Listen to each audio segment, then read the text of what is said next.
poll was The Exorcist, by the way, with 31%. That's what I figured. Like I said, that's the consensus pick for the greatest Halloween horror movie. was second with a close 27%, and Blair Witch was 15%, and then Other was actually 27% as well. So in Other, Scream, Scary Movie, according to Joe Steele, which I don't know about that. I've seen that. Executive order. Joe doesn't get to answer anymore. Andy Pucco,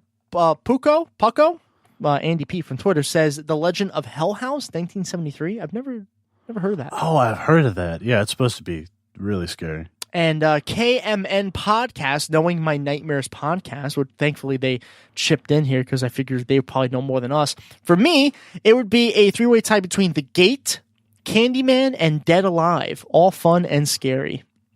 Yeah, they're right. They are all fun and scary. Freed Skeptic on Twitter says Let Me In was horrific to me. Oh, that was, I don't know. That was, yeah. I don't know. That was a very interesting movie. I've never seen that one. I've never heard of it, honestly. It was the American version of a foreign language film called Let the Right One In. Okay. And at least I think that was, Let Me In. Yeah, that was the one. And it was really good. If you get a chance to see it, you should. Yeah, I'm not going to tell you anything about it because it's better not to know. There's a lot of movies that I should see. Don't you agree? I don't. Yeah. Well, yeah, of course. Okay. And that one really is good, though. Socialist Steve 6. I like reading the names of our followers because Freed Skeptic, Socialist Steve. Both the original Halloween and remake by Rob Zombie are amazing. I think the remake doesn't get enough credit for being interesting. Rob Zombie.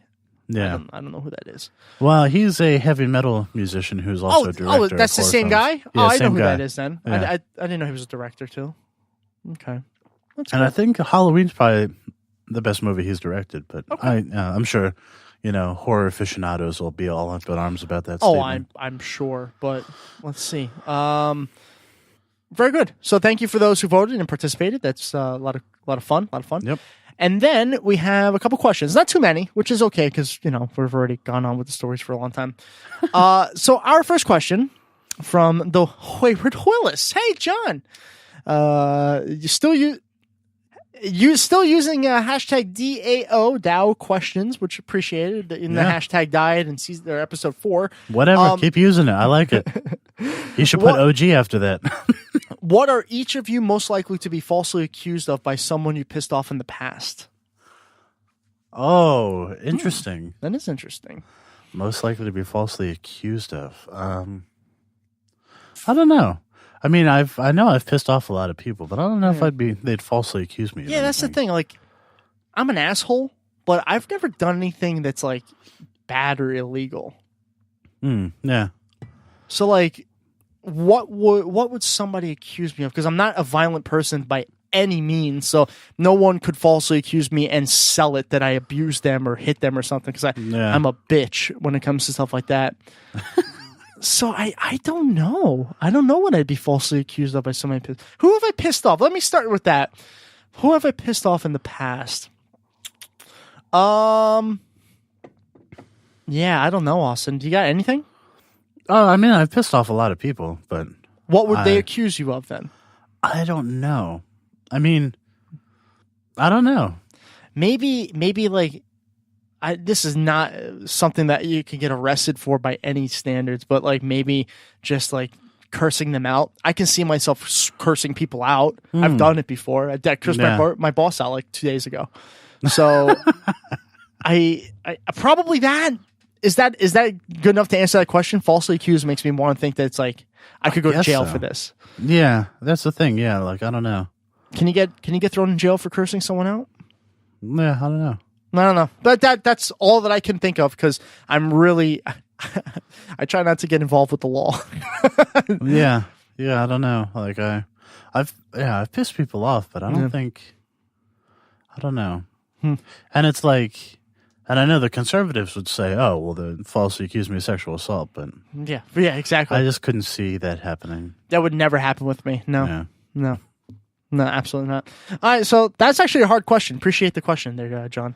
Next question from Joe. Soda Wada Wada Wada 333. For Tom, Queen or the Beatles? And for Austin, Rush or the Beatles?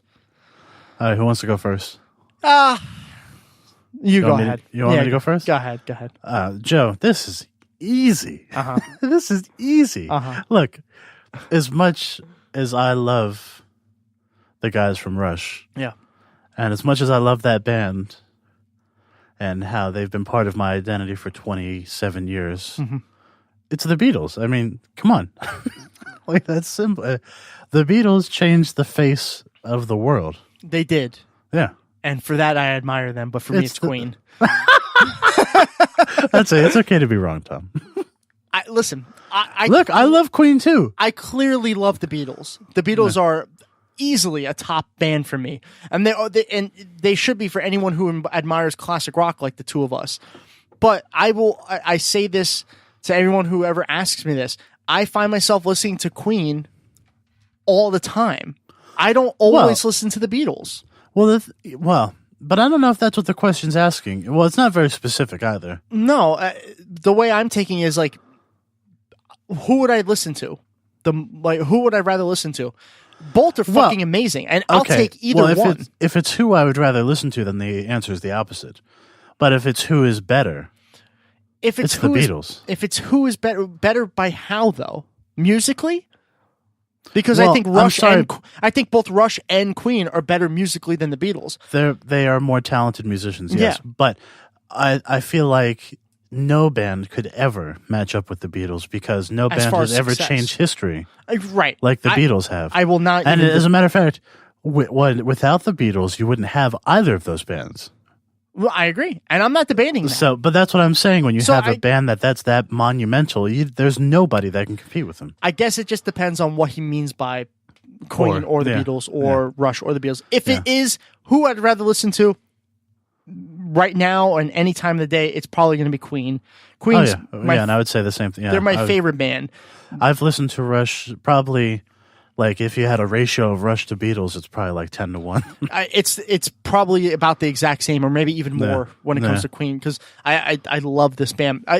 You know how excited I've been for Bohemian Rhapsody. I know for fucking 4 years. I hope they don't let you down. But I hope I'm going. I'm actually going to see it with my dad, who made me a Queen fan. So we're going in like I know everything about this band, just like you know everything about Rush. So I am going to be criticizing this, and that's the thing. That's why I'm kind of glad that they didn't make like a dramatic Rush film. Right. Yeah. That the 3 films they made were documentaries where they spoke to the actual members. Right. Yeah. Because it's hard to get that wrong when you actually talk to them. Well, apparently, when somebody writes a dramatic script, it worries me.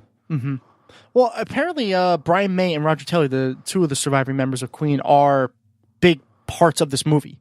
Like, but that also worries me too, because I feel like sometimes they like to rewrite history a little bit, especially when it comes to Freddie Mercury. And they try to. They've often tried to protect this image of him that I think people who knew him outside of the band had a different point of view, and I think Freddie might have had a different point of view. Well, we'll find out. I mean, I know. I don't want to say it's going to be bad or anything. I know some of these stories that have come out with like regarding Freddie that like Brian May and Roger Taylor both never really mentioned. If they start mentioning those in the movie, then they did a good job. If they kind of do the hiding thing and they show, Freddie as a flawless image, then they didn't do their job, in my opinion. But and just that, like, people's attitudes towards sexuality have changed since Freddie was alive. So, but we'll find out. I'm really excited for that, regardless. But that's a good question too, I think. I don't know.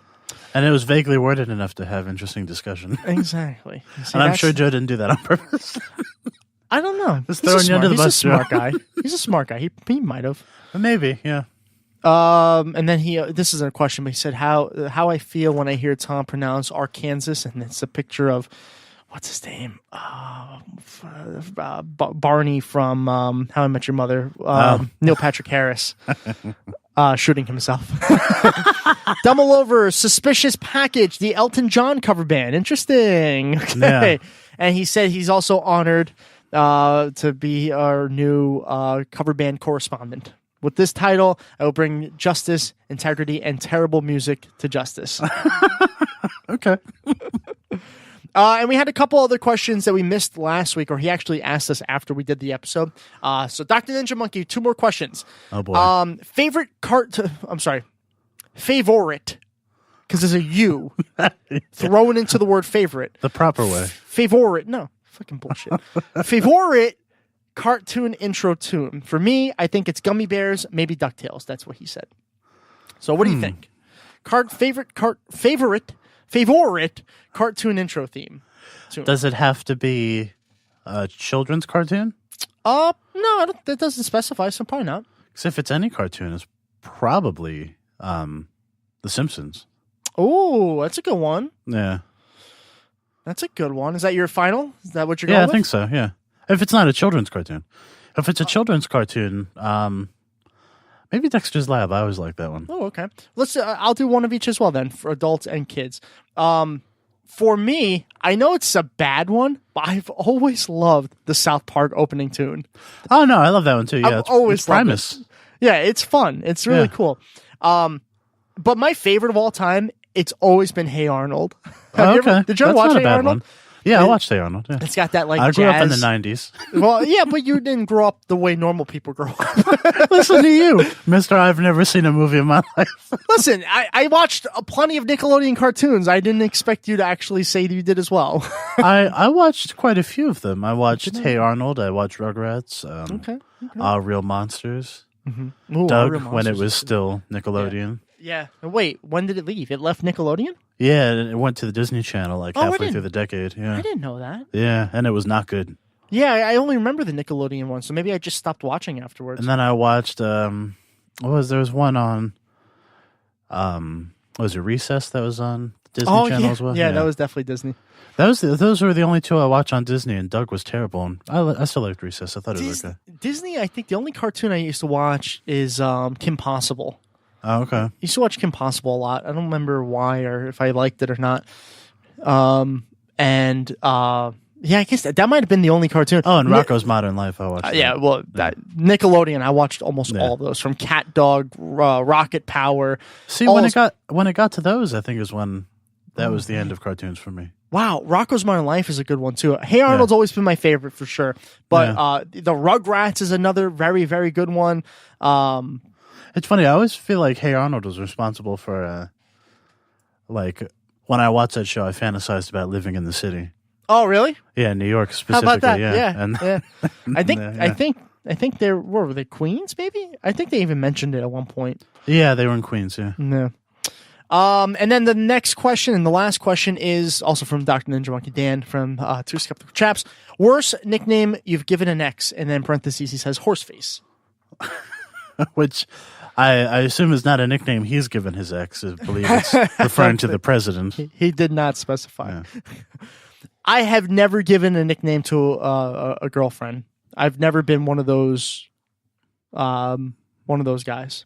Never did. Yeah, I didn't do nicknames either.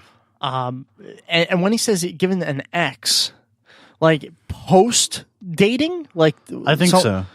I still never call any. I don't like nicknames. I don't think nicknames are cool. I don't think they're fun. I think they're kind of annoying and they just confuse me. So I really don't. I don't like calling people by like you had a nickname. You were like Tank or something like that. I forgot. I was AT&T. AT&T and Tank. I never called you that. I've never ever called you that. Well, that was just my friends in band that called me. The only thing I ever called you like a moment was Skunk Ape. That's right, yeah. Because we're on the golf team, but there were several variations of that too. Yeah, Sasquatch and yeah. But I don't know. Nicknames are not my thing, so I can't really answer this. Have you ever given an ex a nickname? I don't think I have ever given an ex a nickname. I've panicked when I've seen their name come up on my phone, but never given them a nickname. Sorry, Dan. It's a hard one for us. The only thing I can ever remember sometimes, like when talking about them with friends, I would describe them by like the things they liked because that was the easiest way to for them to remember who they were. Yeah, but it wasn't so much a nickname. Like, I've never. I don't know. And usually when a relationship ends, it's my fault anyways. So I'm sure I'm the one that gets the nickname. yeah, asshole. Yeah, I guarantee you that over half the time it's just asshole. No, yeah, I don't know. So yeah, sorry, Dan. Not being we're both snowflakes. We don't give